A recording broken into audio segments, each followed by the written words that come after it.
terkait lafaz niat, Syekhul Islam Ibnu Taimiyah dalam Majmu'ul Fatawa menegaskan dan juga selain beliau bahwa tidak ada satupun dalil dari Al-Quran, dari hadis, ucapan para sahabat, para tabi'in, tabi'ut tabi'in, bahkan 4 imam mazhab tentang dianjurkannya melafadzkan niat di dalam seluruh ibadah.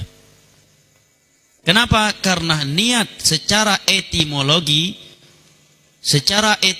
dan secara syar'i dia adalah amalan hati. Amalan hati. Karena definisi niat itu adalah al-azmu wal qasdu. Adalah tekad dan tujuan.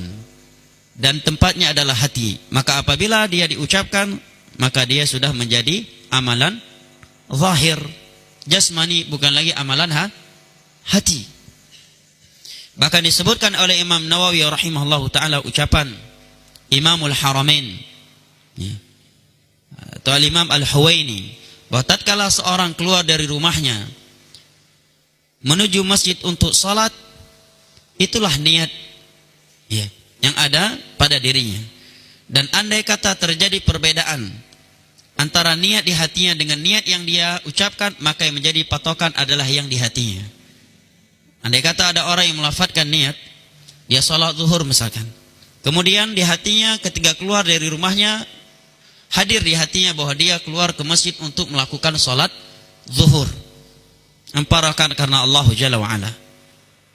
Ketika mau salat, dia melafadzkan salat asar, maka yang menjadi patokan adalah yang ada di hatinya, bukan di dalam lisannya. Ini juga salah satu poin yang menerangkan kepada kita bahwa niat sesuatu yang di hati. Jelas ya? Kemudian kata Syekh Muhammad bin Shalih Al-Utsaimin dalam Syarah Al-Arba'in ketika mensyarah hadis nomor 1, innamal a'malu binniyat, secara akal pun niat itu, akal sehat menunjukkan bahwa niat itu tidak tepat untuk dilafadzkan, kata Syekh. Yang pertama, niat adalah amalan hati. Kalau sudah dilafadzkan maka menjadi amalan anggota badan. Yang kedua, ketika kita melafadzkan niat, seakan-akan kita ingin memberitahukan kepada Allah Jalla wa'ala sesuatu yang Allah tidak akan mengetahuinya kalau kita tidak mengucapkannya.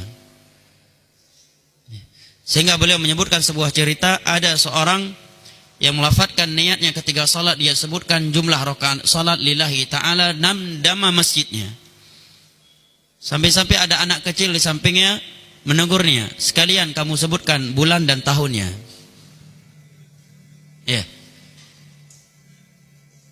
Ini menunjukkan akal sehat mengingkarinya. Buktinya anak kecil ini yang belum terkotori pikirannya dengan filsafat menegur dia. Kemudian secara dalil, tiada dalil yang menganjurkan kita untuk melafadzkan niat. Dan permasalahan ibadah adalah amrun tauqifi, dibangun di atas dalil dari Al-Quran dan As-Sunnah dengan pemahaman para sahabat Nabi SAW.